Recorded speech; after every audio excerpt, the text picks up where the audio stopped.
नमस्कार, आज की बात में आपका स्वागत है। आज से अयोध्या में रामलला की प्राण प्रतिष्ठा के लिए अनुष्ठान औपचारिक रूप से शुरू हो गए। समारोह के मुख्य यजमान के तौर पर प्रधानमंत्री नरेंद्र मोदी का 11 दिन का व्रत अनुष्ठान तो 4 दिन पहले ही शुरू हो गया था, लेकिन इस कार्यक्रम में अयोध्या के अनिल मिश्रा कर्मकांडी की भूमिका में, मेन यजमान की भूमिका में होंगे। आज अनिल मिश्रा को सरयू में स्नान करवाकर ब्राह्मणों ने प्राण प्रतिष्ठा के कार्यक्रम की शुरुआत कर दी। आज वैदिक परंपराओं के साथ यजमान का शारीरिक और आत्मिक शुद्धिकरण करवाया गया और इसके बाद रामलला की मूर्ति का शुद्धिकरण होगा। मूर्ति को पंचगव्य स्नान कराया जाएगा और इसके बाद अगले 4 दिन तक मंदिर परिसर में मूर्ति का नगर भ्रमण होगा। फिर 12 तरह के अधिवास होंगे। इसके बाद प्राण प्रतिष्ठा होगी। प्राण प्रतिष्ठा समारोह के मुख्य पुजारी लक्ष्मीकांत दीक्षित भी आज वाराणसी से अयोध्या पहुंच गए। कल से सारे कार्यक्रम उन्हीं की देखरेख में होंगे।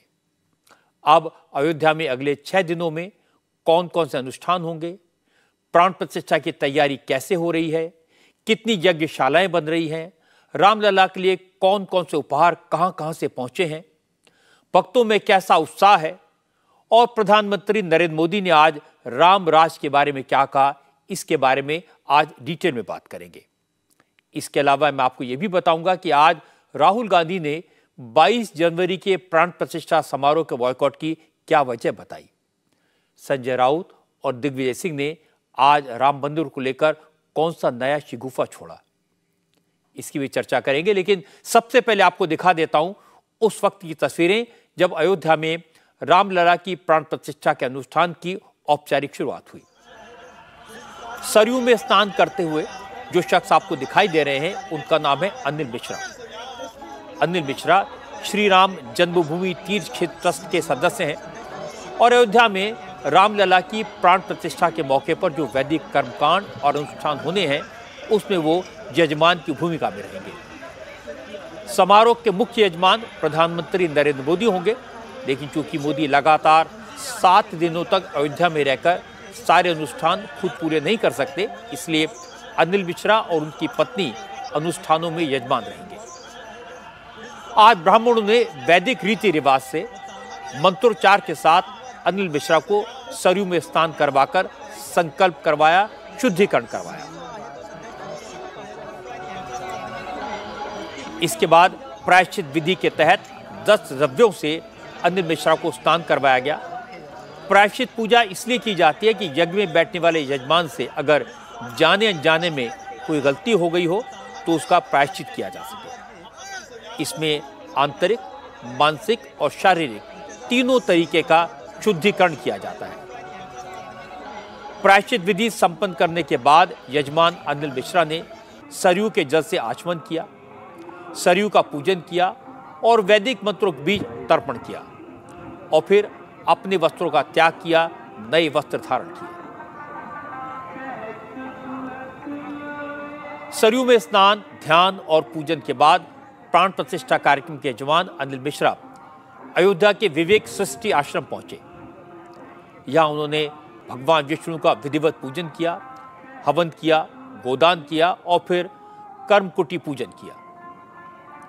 कर्मकुटी पूजन उसी जगह संपन्न हुआ जहां मूर्तिकारों ने प्रभु श्री राम की नई मूर्ति बनाई है। अयोध्या में एक तरफ प्राण प्रतिष्ठा के लिए पंडित, पुरोहित और यजमान का अनुष्ठान चल रहा है, दूसरी तरफ राम भक्तों ने अपना अनुष्ठान शुरू कर दिया है। अयोध्या में कई और तैयारियां भी साथ साथ चल रही हैं। प्राण प्रतिष्ठा समारोह को लेकर अगले 6 दिन तक जो अनुष्ठान होना है, हवन पूजन होना है, उसके लिए नवग्रह कुंड भी तैयार हो गया है। इस हवन कुंड में वैदिक परंपराओं के मुताबिक हवन और पूजा होगी।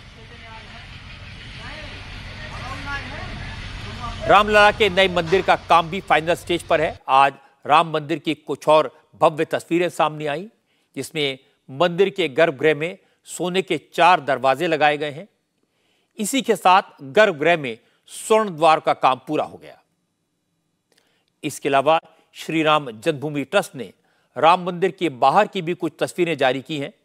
ये तस्वीरें देखकर आपको अंदाजा लगेगा कि राम मंदिर का काम अब ज्यादा नहीं बचा।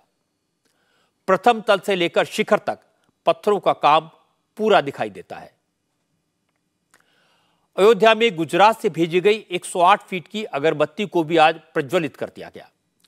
श्री राम जन्मभूमि ट्रस्ट के अध्यक्ष महंत नृत्य गोपाल दास की मौजूदगी में यह अगरबत्ती जलाई गई, माफ कीजिएगा, यह अगरबत्ती जलाई गई, जो कम से कम अगले 21 दिनों तक अयोध्या में यूं ही जलती रहेगी और दूर दूर तक महक बिखरेगी। इस विशेष अगरबत्ती के दर्शन के लिए सुबह से ही श्रद्धालुओं की भीड़ इकट्ठा हो गई। लोगों ने अगरबत्ती के दर्शन किए। अयोध्या में ऐसे ही कई और उपहार लगातार पहुंच रहे हैं। रामलला के 56 भोग के लिए आज आगरा से 56 तरह के पेठे अयोध्या लाए गए। भगवान राम के लिए उपहार लाने वालों ने बताया कि उन्होंने अपनी श्रद्धा से ये पेठे बनाए हैं और अयोध्या तक लेकर आए। 22 जनवरी के प्राण प्रतिष्ठा कार्यक्रम में काशी के बड़े ज्योतिषाचार्य गणेश्वर शास्त्री पूरी प्रक्रिया को मॉनिटर करेंगे और उन्हीं की देखरेख में पूरे विधि विधान से हर काम संपन्न किया जाएगा। काशी के पंडित लक्ष्मीकांत दीक्षित इस कार्यक्रम के मुख्य आचार्य होंगे। गणेश्वर शास्त्री अयोध्या पहुंच चुके हैं और पंडित लक्ष्मीकांत दीक्षित आज वाराणसी से अयोध्या के लिए रवाना हो गए। पंडित लक्ष्मीकांत दीक्षित ने बताया कि प्राण प्रतिष्ठा के मुख्य यजमान प्रधानमंत्री नरेंद्र मोदी रहेंगे, लेकिन प्राण प्रतिष्ठा से पहले अयोध्या में जो अनुष्ठान होने हैं उन्हें पूरा करने के लिए दूसरे यजमान भी वहां मौजूद होंगे। कुछ लोगों के मन में सवाल उठ सकता है कि जब रामलला की प्राण प्रतिष्ठा के मुख्य यजमान प्रधानमंत्री मोदी हैं, तो फिर अनिल मिश्रा को यजमान क्यों बनाया गया?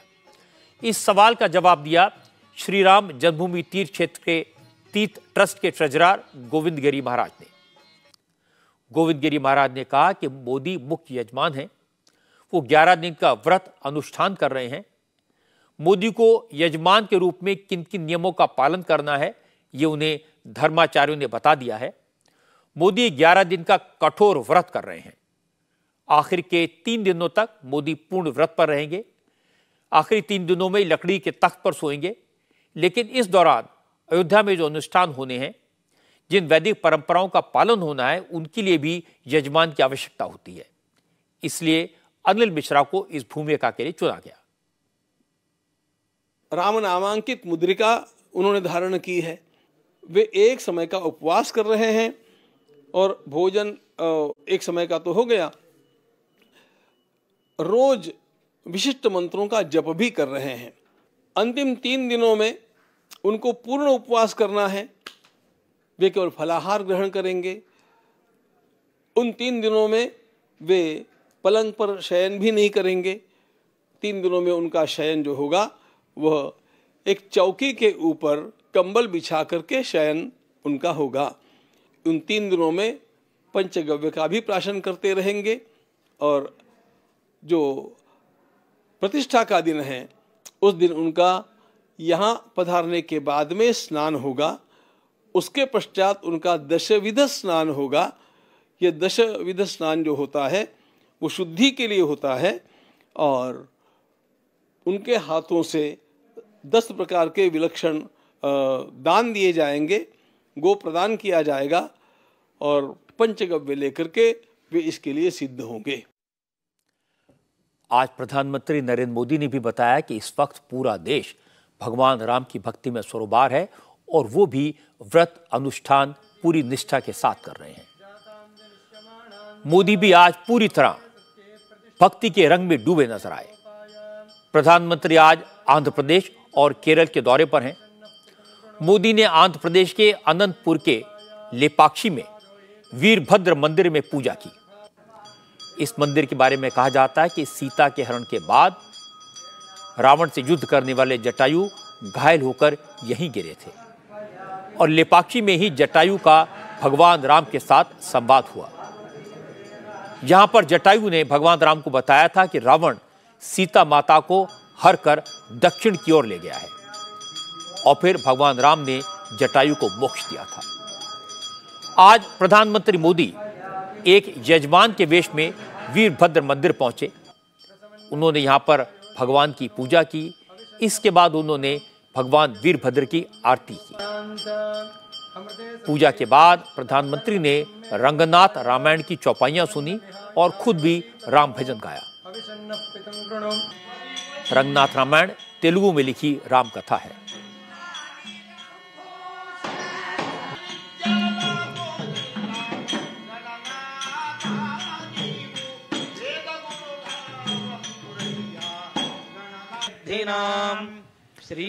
वीरभद्र मंदिर में आराधना करने के बाद प्रधानमंत्री आंध्र प्रदेश के श्री सत्य साई जिले में national academy of customs, indirect taxes and narcotics के नए कैंपस का उद्घाटन करने गए।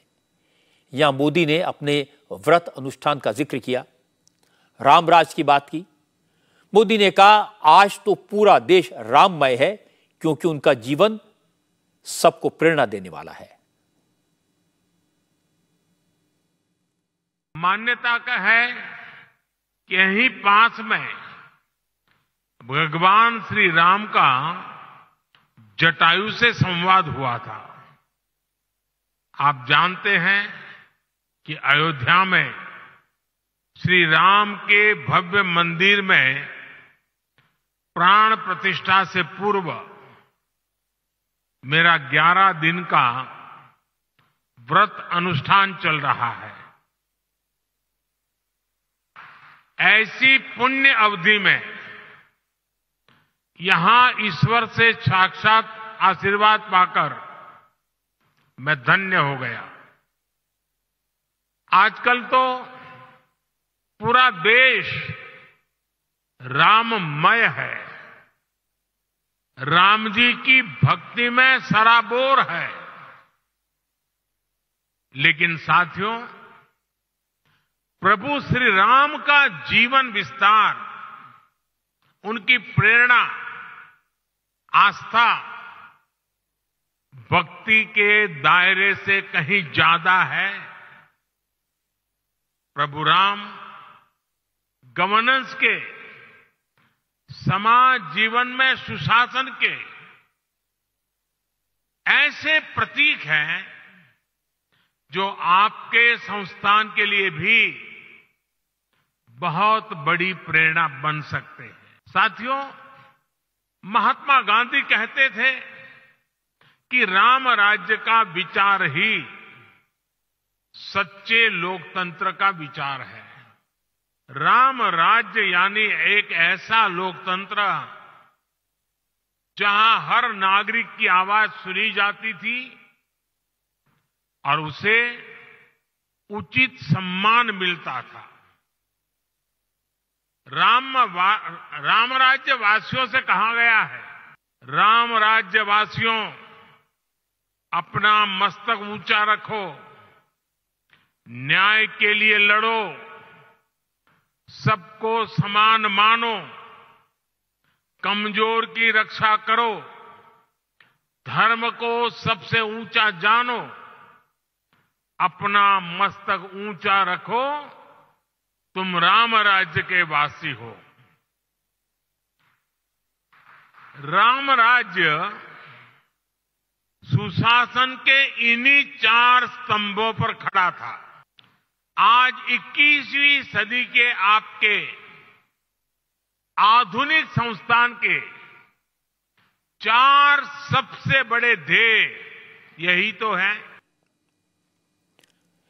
आज एक इंटरेस्टिंग बात यह सामने आई कि उत्तर प्रदेश के मुख्यमंत्री योगी आदित्यनाथ को 22 जनवरी के प्राण प्रतिष्ठा कार्यक्रम का औपचारिक निमंत्रण आज मिला, लेकिन योगी तो पिछले कई दिन से पूरे मनोयोग से रामलला के आगमन की तैयारी में जुटे हुए हैं।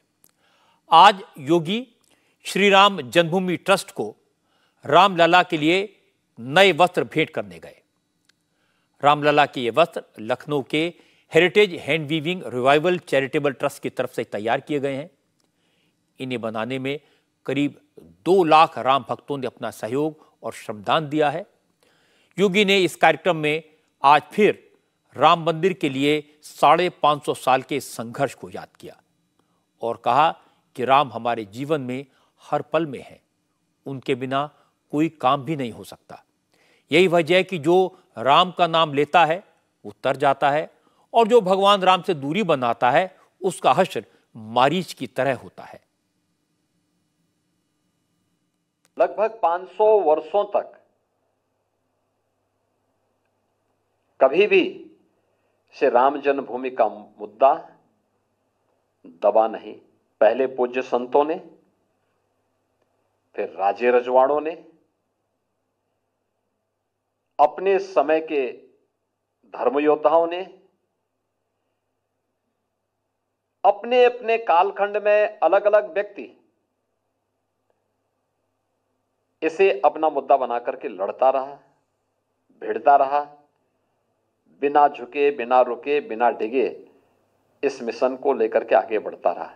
यह इसलिए हुआ क्योंकि राम के बगैर हमारा कोई काम ही नहीं होता। जिसने राम का नाम लिया वो तर गया। उसके लिए महत्वपूर्ण नहीं कि वो दैवीय परंपरा में पैदा हुआ है या मनुष्य में या फिर किसी अधम योनि में। राम के नाम ने उसे देवत्व स्वयं प्रदान कर दिया। लेकिन जो राम से भागा, श्रेष्ठ कुल में पैदा होने के बावजूद भी पशुवत मारा गया। यह भी उदाहरण हमारे सामने है। राम का नाम भजा तो हनुमान हमारे लिए देवत्व स्वरूप प्रकट हो गए, और राम से दूरी बनाई तो मारीच पशुओं की तरह मारा भी गया। इसके बाद योगी आदित्यनाथ ने कहा कि अयोध्या ने सैकड़ों सालों का बुरा वक्त देखा है, लेकिन अयोध्या इस बात की साक्षी है कि श्रद्धा और भक्ति के सामने कोई नहीं टिक सकता। योगी ने कहा, राम राज लौट आया है। अब अयोध्या में न कर्फ्यू लगेगा, न गोली चलेगी। अब अयोध्या में भक्तों को गोली नहीं, प्रसाद के गोले मिलेंगे, लड्डू मिलेंगे। अब अयोध्या में कर्फ्यू नहीं लगेगा, राम नाम संकीर्तन होंगे।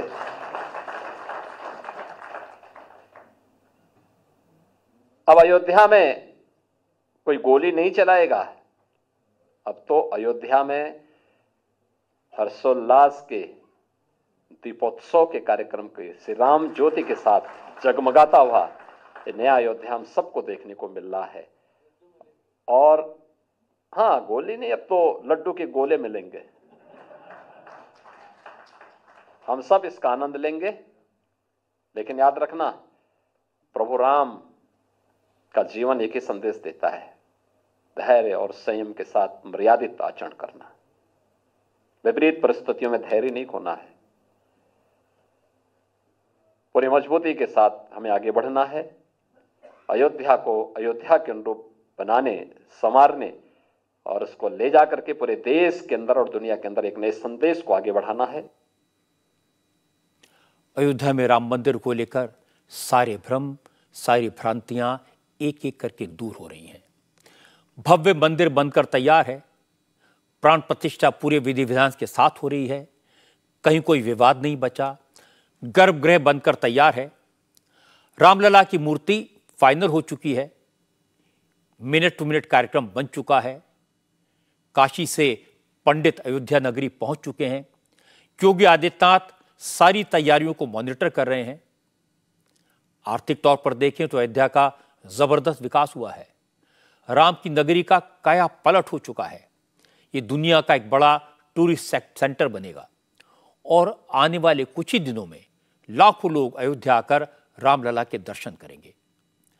अयोध्या नगरी का विकास होगा, समृद्धि बढ़ेगी और ये अपने आप में एक बड़ा चमत्कार है।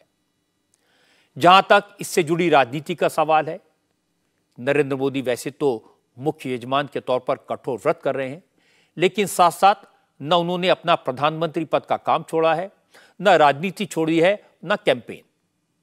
और यह विरोधी दलों की सबसे बड़ी परेशानी है।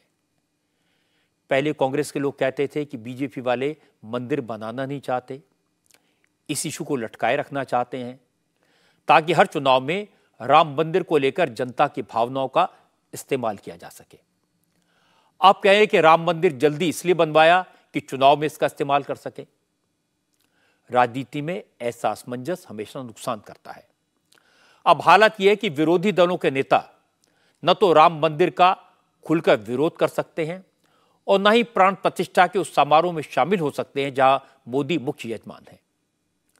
लेकिन आज विरोधी दलों ने यह भी साफ कर दिया कि चूंकि राम मंदिर का उद्घाटन नरेंद्र मोदी कर रहे हैं, मोदी ही रामलला की प्राण प्रतिष्ठा के मुख्य यजमान हैं, इसलिए एंटी मोदी मोर्चे के नेता 22 जनवरी को अयोध्या नहीं जाएंगे।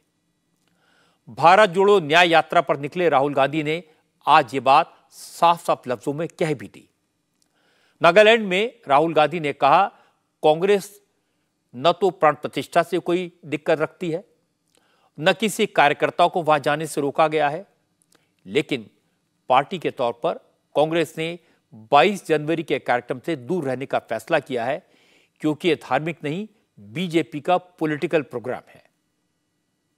तो ये राम मंदिर 22 तारीख का फंक्शन जो है, ये राजनीतिक फंक्शन बन गया है। हिंदू धर्म के जो हमारे लीडर्स हैं, जो अथॉरिटीज हैं, उन्होंने कहा है कि वो नहीं जा पाएंगे क्योंकि ये राजनीतिक फंक्शन बन गया है। आरएसएस ने, बीजेपी ने 22 तारीख को एक चुनावी flavour, election flavour, political flavour दे दिया है। इसीलिए कांग्रेस प्रेसिडेंट ने इनकार किया वहां जाने का। जहां तक धर्म की बात है, हम सब धर्मों के साथ ये कहना चाहते हैं कि जो भी जाना चाहता है जा सकता है, कांग्रेस पार्टी से जा सकता है, but we cannot be party to a political function. It becomes very difficult for us when the Prime Minister of India and the RSS, our principal opponents, have captured a function and turned it into a election function. Rahul Gandhi को जवाब दिया अनुराग ठाकुर ने।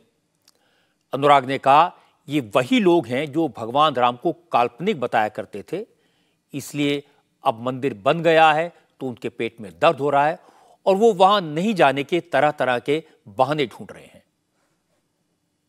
जो लोग आज तक भगवान राम को ही काल्पनिक बताते रहे, राम सेतु को काल्पनिक बताते रहे, जो वकील कांग्रेस पार्टी खड़ी करती रही कि राम मंदिर का केस ना जीत पाए, आज वो तो कहेंगे ही कि उनका सपना टूट गया, कैसे राम मंदिर बन गया।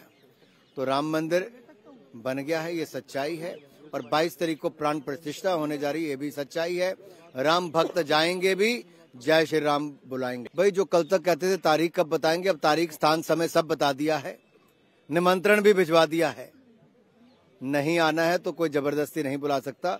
हम राम भक्त तो जाएंगे ही 22 तारीख के बाद, लेकिन कांग्रेस बहाना ढूंढती रहेगी।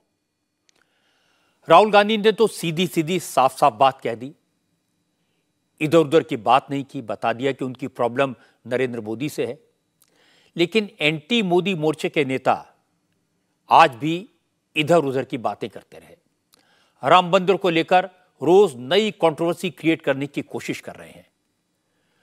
कल तक यह दावा किया जा रहा था कि प्राण प्रतिष्ठा का कार्यक्रम आधे अधूरे मंदिर में हो रहा है, इसलिए शुभ है, लेकिन उसका जवाब धर्माचार्यों ने दे दिया।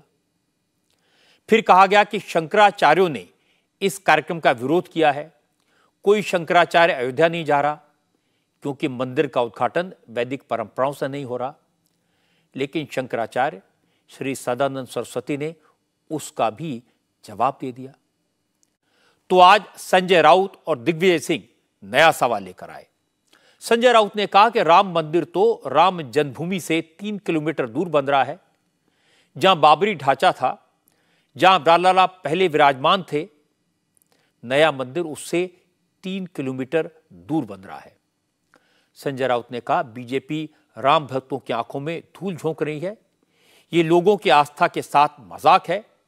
राउत ने कहा, जो लोग कहते थे मंदिर वहीं बनाएंगे, वो अब बताएं कि मंदिर को पुराने गर्भगृह से इतनी दूरी पर क्यों बनाया जा रहा है। रीजन क्या है, आप जाकर देखिए। जो गर्भगृह था वहां मंदिर होना था, जो हमने गिराया था वहां मंदिर होना था, वहां मंदिर बन गया क्या? मंदिर वही बनाएंगे, वहां मंदिर नहीं बना। आप जाकर देख लीजिए ना मंदिर कहाँ बना है। आप 22 तारीख को खुद जाकर देखिए, फिर सवाल पूछिए। फिर मंदिर वही बनाएंगे। ये नारा क्यों दिया था आपने? जनता को मूर्ख बनाने के लिए? चलिए। संजय राउत की बात को कांग्रेस के नेता दिग्विजय सिंह ने आगे बढ़ाया। दिग्विजय ने ट्विटर पर लिखा, कांग्रेस ने कभी राम मंदिर का विरोध नहीं किया, बल्कि रामलला के मंदिर का ताला कांग्रेस की सरकार के वक्त खुला। जमीन का अधिग्रहण कांग्रेस की सरकार ने किया, लेकिन बीजेपी और वीएचपी ने इस पर सियासत की। बीजेपी के लोग नारा लगाते थे, रामलला हम आएंगे, मंदिर वहीं बनाएंगे। अब वहां क्यों नहीं बनाया? इसका जवाब तो वीएचपी और नरेंद्र मोदी ही दे सकते हैं। अब मैं आपको हकीकत बताता हूं। दिग्विजय सिंह और संजय राउत दोनों झूठ बोल रहे हैं, अफवाह फैला रहे हैं। मंदिर वहीं बन रहा है जहां भगवान राम की जन्मस्थली है। जहां कभी बाबरी ढांचा खड़ा था, आज उसी जगह पर राम मंदिर का गर्भगृह बनकर तैयार है। रामलला वहीं विराजमान है। संजय राउत या दिग्विजय सिंह न तो 1992 में हुई कार सेवा से जुड़े थे, न उस समय अयोध्या गए थे, लेकिन उस समय साध्वी ऋतंबरा मौजूद थी। साध्वी ऋतंबरा शुरू से ही अयोध्या आंदोलन की नेत्री रही हैं। वो नेता नहीं है, किसी राजनीतिक पार्टी से नहीं जुड़ी हैं, सामाजिक कार्यों के लिए उन्होंने अपना जीवन समर्पित कर दिया है। साध्वी ऋतंबरा इस बार आपकी अदालत में मेरी मेहमान है। आज शो की रिकॉर्डिंग के दौरान मैंने साध्वी से पूछा, संजय राउत के बयान का हवाला दिया, स्पेसिफिक सवाल पूछा कि आप लोग तो नारा लगाते थे, सौगंध राम की खाते हैं, मंदिर वहीं बनाएंगे, लेकिन क्या मंदिर वहीं बन रहा है या वहां से अलग जगह पर बन रहा है? इस पर ऋतंबरा ने क्या जवाब दिया, इसकी एक झलक आपको दिखाता हूं। कड़वा सच आज ये भी सामने आया कि आपका नारा था सौगंध राम की खाते हैं, मंदिर वहीं बनाएंगे, तो किसी ने गूगल का मैप डिजिटल मीडिया पर डाला है और लिखा कि जहां राम जन्मभूमि है वहां नहीं बन रहा, मंदिर उससे 3 किलोमीटर दूर बन रहा है। रजत जी, जहां पे गर्भगृह था ना, जहां हमारे रामलला विराजमान थे ना, जहां 500 साल तक लगातार जो है श्रद्धा से मस्तक झुकते रहे ना, जहां पर आज से सैकड़ों साल पहले जिस जगह की परिक्रमा करके लाखों लाखों लोगों ने, तो पता चला कि उसकी बाउंड्री थोड़ी धंस गई है।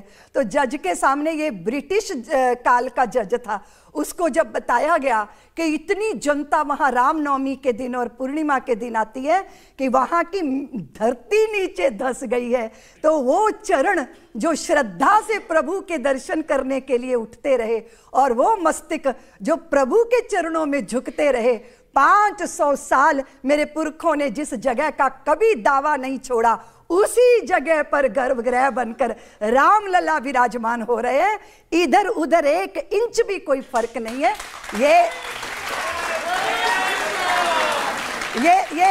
एक वितंडावाद है।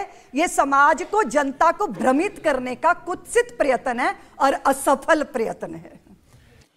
क्योंकि विरोधी दल जोर शोर से इल्जाम लगा रहे थे, बार बार इल्जाम लगा रहे हैं, इसलिए हमारे संवाददाताओं ने इस इल्जाम पर मंदिर निर्माण से जुड़े लोगों से भी जवाब मांगा। तो श्री राम जन्मभूमि तीर्थ क्षेत्र के ट्रेजरर गोविंद गिरी महाराज ने कहा, जिस दिन से बाबरी मस्जिद गिरी उसी दिन से गर्भगृह में रामलला का स्थान चिन्हित है और वहीं पर गर्भगृह बना है। गोविंद गिरी ने कहा, जो लोग मंदिर के मूल स्थान से दूर बनाने का आरोप लगा रहे हैं, वो तो राम को काल्पनिक भी बताया करते थे, उनकी बातों पर क्या ध्यान देना। हमने उसी दिन वहां पर एक ताम्र पत्र गाड़ करके और उसके ऊपर एक तांबे का पाइप खड़ा कर दिया था। द वेरी डे जहां पर भूमि पूजन किया था वहीं पर, और वहीं पर उसके पश्चात भी, वो अभी भी है, उसके पश्चात भी बार बार हम लोग आकर के और निधि समर्पण उसमें करते रहे। यानी ऐसा विधान है कि जहां भगवान विराजमान होने हो उसके नीचे एक गोलाई सहित पाइप होना चाहिए, जिसमें स्वर्ण है, चांदी है, रत्न है, डालते रहना चाहिए, ताकि भगवान के वहां पर जहां विराजमान होंगे वहां पर निधि हो। अरे हमारे माननीय प्रधानमंत्री जी ने भी जब भी वो आए और वहां तक गए हैं तो अपनी ओर से उस पर कुछ न कुछ डाला है। तो वो स्थान उस समय से अभी तक भी वैसा का वैसा अक्षुण्ण है। अब दावा करने के लिए कोई कुछ भी दावा करेगा। दावा करने की बात छोड़ दीजिए, कुछ लोगों ने तो सुप्रीम कोर्ट में एफिडेविट कर दिया था कि भगवान श्री राम काल्पनिक है और ये जो नल सेतु है, राम सेतु है, वो भी प्राकृतिक है, बनाया हुआ नहीं है। इस प्रकार का झूठ प्रचारित करने की हमारे देश में एक शैली है, लेकिन यह सत्य नहीं है। भगवान श्री राम, रामलला वहीं पर विराजमान हो रहे हैं जहां पर उनका मूल जन्म स्थान है। विश्व हिंदू परिषद के वर्किंग प्रेसिडेंट आलोक कुमार ने कहा, संजय राउत कुछ ज्यादा ही सेक्युलर हो गए हैं, इसीलिए उन्हें राम मंदिर का मूल स्थान 3 किलोमीटर दूर दिखाई दे रहा है।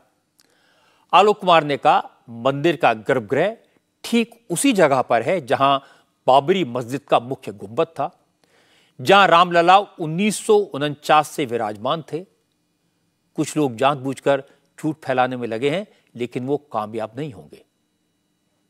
ये सफेद झूठ है, ये पूरा झूठ है। मंदिर वहीं बनाए जहां राम जी का जन्म हुआ था, माने जहां ढांचे का सेंट्रल टॉम्ब था। संजय राउत ज्यादा सेकुलर हो गए। वहीं मंदिर बनाया है जहां वो ढांचा था, और वहीं राम विराजेंगे जहां उस ढांचे का सेंट्रल टॉम्ब था। इसमें कुछ बदल नहीं किया गया है, बदल का कुछ कारण भी नहीं था। तमाम लोग लगातार सवाल उठा रहे हैं कि 3 किलोमीटर, ये सच्चाई क्या है इसकी? मैं तो उस स्थान को मस्जिद नहीं मानता। 1935 के बाद में नमाज नहीं पढ़ी गई। 1949 से वहां निरंतर पूजा हो रही है, पर हमने मंदिर बनाया है, और हमने मंदिर बनाया है, इससे साबित होता है कि हमारा मकसद मस्जिद गिराना केवल नहीं था, मंदिर बनाना था। साधु संत ने तो संयत भाषा में संजय राउत की बात को निराधार बताया, लेकिन महाराष्ट्र के deputy chief minister Devendra Fadnavis ने संजय राउत को उन्हीं की भाषा में जवाब दिया। फडणवीस ने कहा, वैसे तो मूर्खों की बातों का मैं कोई जवाब नहीं देता, मगर बात राम मंदिर की है, भगवान राम की है, करोड़ों लोगों की आस्था इससे जुड़ी है, इसलिए वो उद्धव ठाकरे और उनकी पार्टी को यही सलाह देंगे कि वो हिंदुओं की भावनाओं का अपमान करना बंद करें। पहली बात तो मैंने जिंदगी में ये फलसफा मेरा है कि मूर्खों को मैं जवाब नहीं देता, लेकिन मैं इतना जरूर कहूँगा कि इस प्रकार से हिंदुओं का अपमान करना छोड़ दीजिए। आपका राम जन्मभूमि के आंदोलन में कोई कंट्रीब्यूशन नहीं है, और अब इस प्रकार से बातें करके करोड़ों हिंदुओं की आस्था को ठेस पहुंचाने का काम ये जो उद्धव ठाकरे जी की सेना कर रही है, ये बहुत गलत है। अब इस मामले की सबसे इंटरेस्टिंग बात आपको बताता हूं। मंदिर सही जगह से दूर बनने के दावे को उन मोहम्मद जुबैर ने गलत बताया, जो पिछले करीब 2 साल से बीजेपी के नेताओं के दावों को फैक्ट चेक करते रहे हैं और बीजेपी के जबरदस्त क्रिटिक रहे हैं। मोहम्मद जुबैर की फैक्ट चेकर ऑल्ट न्यूज ने इस बारे में डिटेल में एक स्टोरी पब्लिश की और बताया कि संजय राउत और दिग्विजय सिंह जैसे दूसरे नेता जो दावे कर रहे हैं वो बिल्कुल गलत हैं। मंदिर ठीक उसी जगह बन रहा है जहां बाबरी मस्जिद थी, और गर्भगृह ठीक उसी स्थान पर बना है जहां बाबरी ढांचे का बड़ा गुंबद था। विपक्षी दलों के favourite fact checker Mohammed Zubair ने ट्विटर पर लिखा कि विरोधी दलों के नेता जिस गूगल मैप का स्क्रीनशॉट शेयर करके यह दावा कर रहे हैं कि मंदिर मूल स्थान से 3 किलोमीटर दूर बन रहा है, वो दावा बिल्कुल गलत है। जुबैर ने लिखा कि उनकी संस्था ऑल्ट न्यूज ने मौके पर जाकर और गूगल मैप से चेक किया है, मंदिर बिल्कुल सही जगह बन रहा है। जुबैर ने यह भी लिखा कि 2023 की लेटेस्ट सैटेलाइट इमेज को 2011 की सैटेलाइट इमेज से मिलाया गया। इससे और भी क्लियर हो गया कि मंदिर ठीक जगह पर बन रहा है, वहीं बन रहा है जहां बाबरी ढांचे का विध्वंस हुआ था। मोहम्मद जुबैर की ऑल्ट न्यूज की तरफ से यह भी बताया गया कि जिस गूगल मैप को विपक्ष के नेता शेयर कर रहे हैं, उस लोकेशन पर सीताराम बिरला मंदिर है। मजे की बात यह कि जो स्क्रीनशॉट वायरल है उस पर बाबरी नहीं बाबर मस्जिद लिखा हुआ है, और बाबरी मस्जिद उस जगह नहीं थी, वहां तो सीताराम बिरला मंदिर है। मुझे लगता है सवाल विपक्ष की तरफ से लगाए गए आरोपों का नहीं है, प्राण प्रतिष्ठा समारोह को लेकर फैलाए जा रहे भ्रम का नहीं है, सवाल विपक्ष की सोच का है। राहुल गांधी हों, दिग्विजय सिंह हों, उद्धव ठाकरे हों, संजय राउत हों, आरजेडी के नेता हों या समाजवादी पार्टी के नेता, ये लोग राम मंदिर को लेकर उल्टे सीधे बयान दे रहे हैं। रोज रोज भ्रम और भ्रांति फैलाने वाले नए नए शिगुफे छोड़ रहे हैं। क्या इन लोगों को देश का मूड दिखाई नहीं दे रहा? क्या विपक्ष के नेता देश में राम भक्ति की लहर को नहीं देख पा रहे हैं? दुनिया भर में जहां जहां हिंदू रहते हैं वो इस मौके पर किसी न किसी तरह अयोध्या पहुंचने की कोशिश कर रहे हैं। लेकिन राहुल गांधी कह रहे हैं कि 22 जनवरी को होने वाला कार्यक्रम सियासी है, पॉलिटिकल है, बीजेपी इसका फायदा उठाना चाहती है। सवाल यह है, अगर बीजेपी को चुनाव में राम मंदिर उद्घाटन का फायदा होगा तो क्या इस मौके का बॉयकॉट करके विरोधी दलों को चुनावों में और ज्यादा फायदा हो जाएगा? मुझे लगता है कि एंटी मोदी मोर्चे के नेताओं से ज्यादा समझदार तो इकबाल अंसारी निकले, जो अयोध्या विवाद में मुस्लिम पक्ष के पैरोकार थे। उनके पिता ने केस लड़ा, फिर उन्होंने बाबरी ढांचे के पक्ष में कोर्ट में पैरवी की, हार नहीं मानी, लेकिन कोर्ट के फैसले पर, सुप्रीम कोर्ट के आदेश पर राम मंदिर बन गया और 22 जनवरी के प्रोग्राम का इन्विटेशन इकबाल अंसारी को मिला तो उन्होंने खुशी खुशी न्योता स्वीकार किया और कहा कि वो प्राण प्रतिष्ठा के कार्यक्रम में जरूर शामिल होंगे। इस मामले में केजरीवाल भी चतुर निकले। उन्होंने राम को छोड़कर बजरंग बली को पकड़ लिया। आज केजरीवाल भी दिल्ली में हनुमान चालीसा का पाठ करते नजर आए। आम आदमी पार्टी ने आज से दिल्ली में सुंदरकांड पाठ का आयोजन शुरू किया है।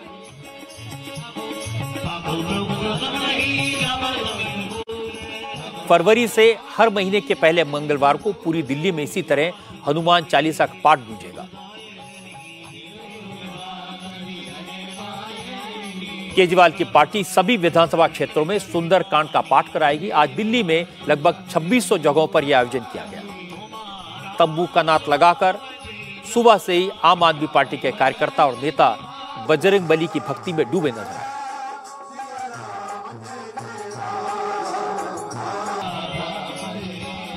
अरविंद केजरीवाल भी अपनी पत्नी के साथ रोहिणी के प्राचीन श्री बालाजी मंदिर पहुंचे, वहां सुंदरकांड का पाठ किया और इसके बाद केजरीवाल ने कहा कि उन्होंने दिल्ली और पूरे देश की तरक्की के लिए काम शुरू किया है। सुंदरकांड के पाठ से अच्छी वाइब्रेशन आएगी और दिल्ली ही नहीं पूरे देश के नागरिकों का भला होगा।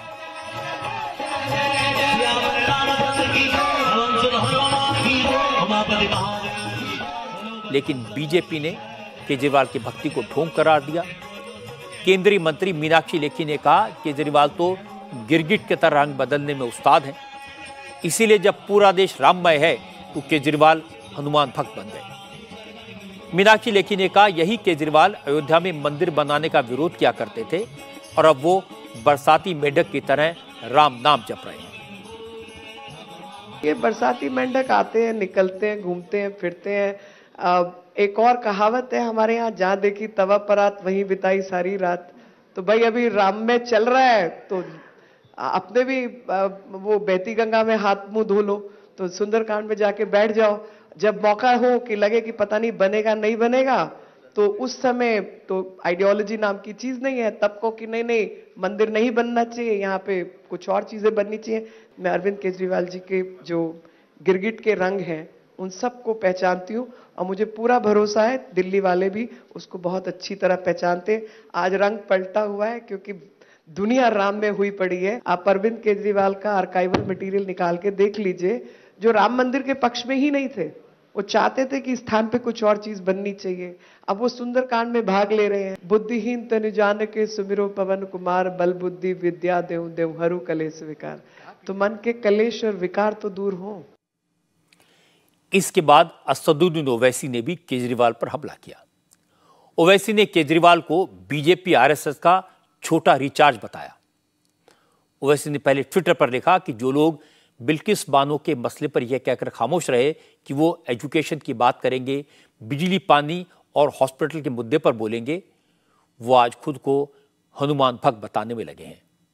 ओवैसी ने कहा कि राहुल गांधी, अरविंद केजरीवाल और उद्धव ठाकरे जैसे विरोधी दलों के जो नेता खुद को मोदी विरोधी बताने का पाखंड कर रहे हैं, ये सब हिंदू वोट पाने के लिए मोदी की नकल करने में जुट गए हैं।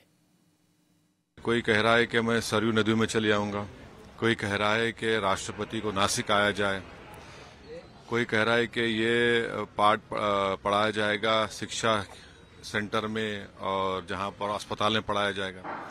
तो आप तो नरेंद्र मोदी की राह पर चल रहे हैं, जो वो कर रहे हैं आप वही करना चाह रहे हैं। तो आप में बीजेपी आरएसएस में क्या फर्क रहा है? तो मैं फिर से कह रहा हूं कि इस देश में मेजॉरिटी कम्युनिटी के वोट को कैसे हासिल किया जाए, उसका कॉम्पिटिटिव हिंदुत्व हो रहा है।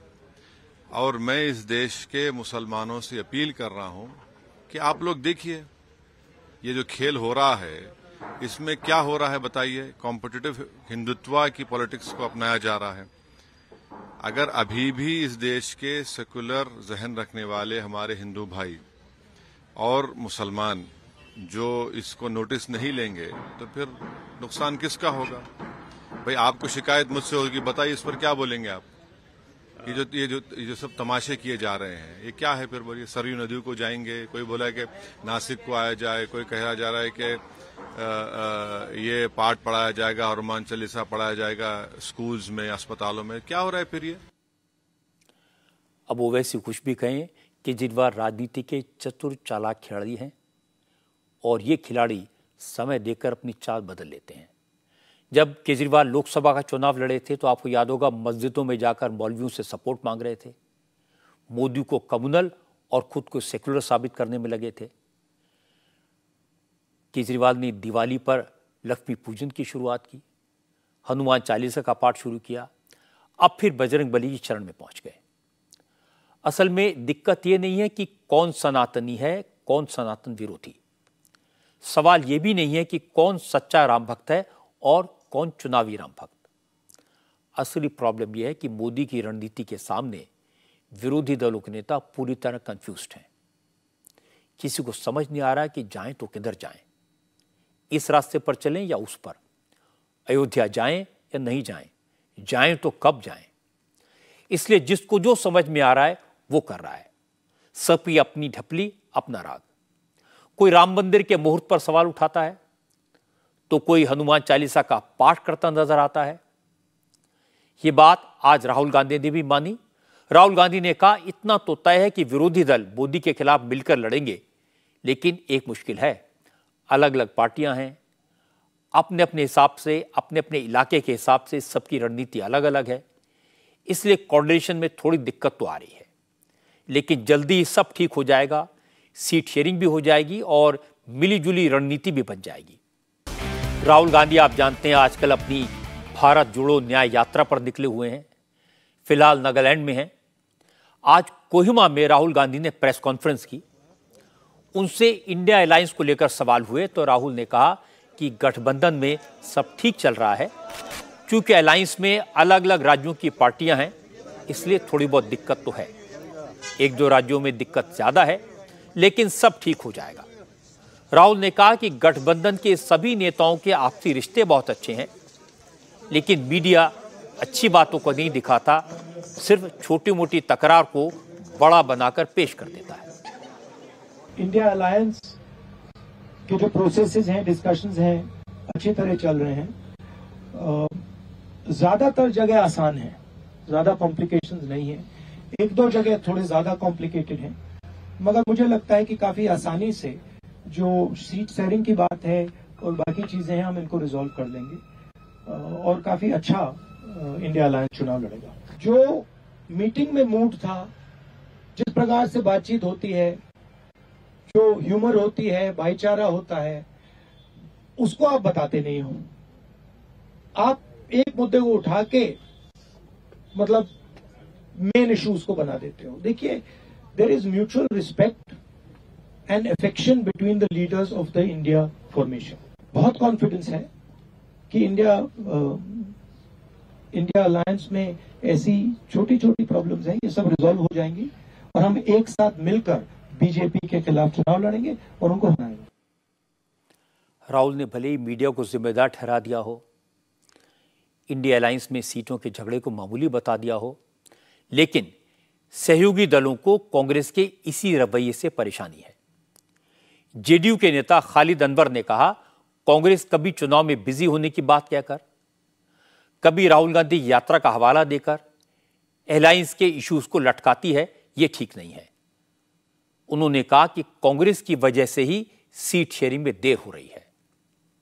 भारत की जो ग्रैंड ओल्ड पार्टी है कांग्रेस पार्टी, कभी इलेक्शन और कभी किसी तरह की चीजें आई और देर होता गया, और अभी तक मामला यहां तक पहुंचा हुआ है कि सीट शेयरिंग पे मामला फंसा हुआ है।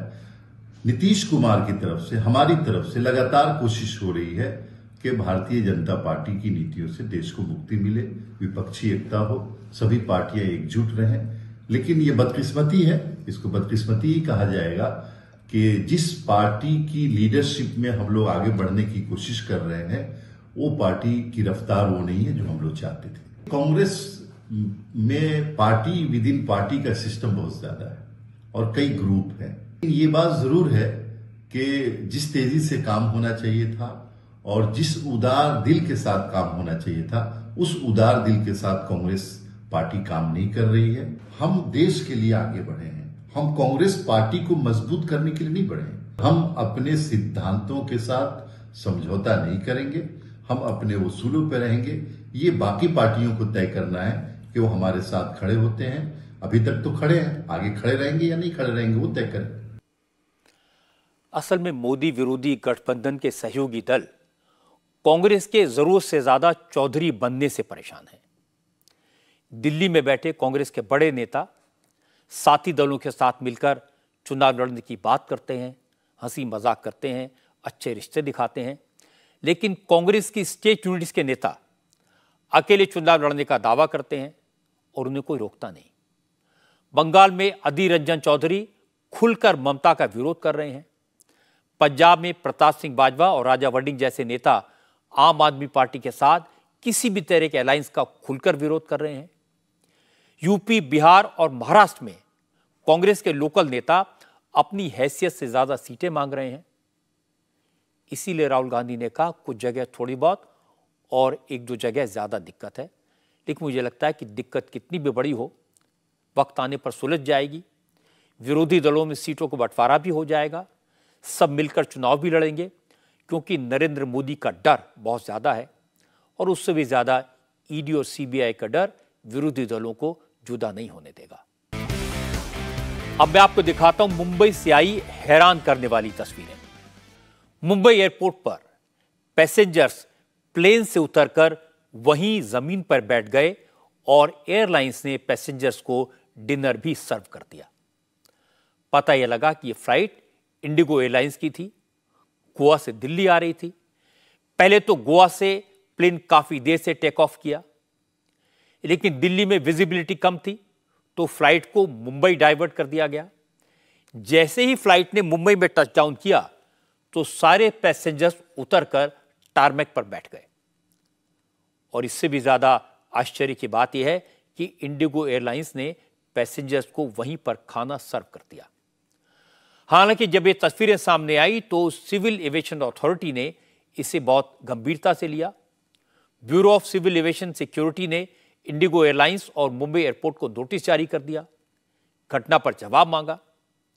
इंडिगो एयरलाइंस ने घटना पर अफसोस जताते हुए माफी मांग ली। मुंबई एयरपोर्ट ने कहा हम मामले की जांच कराएंगे।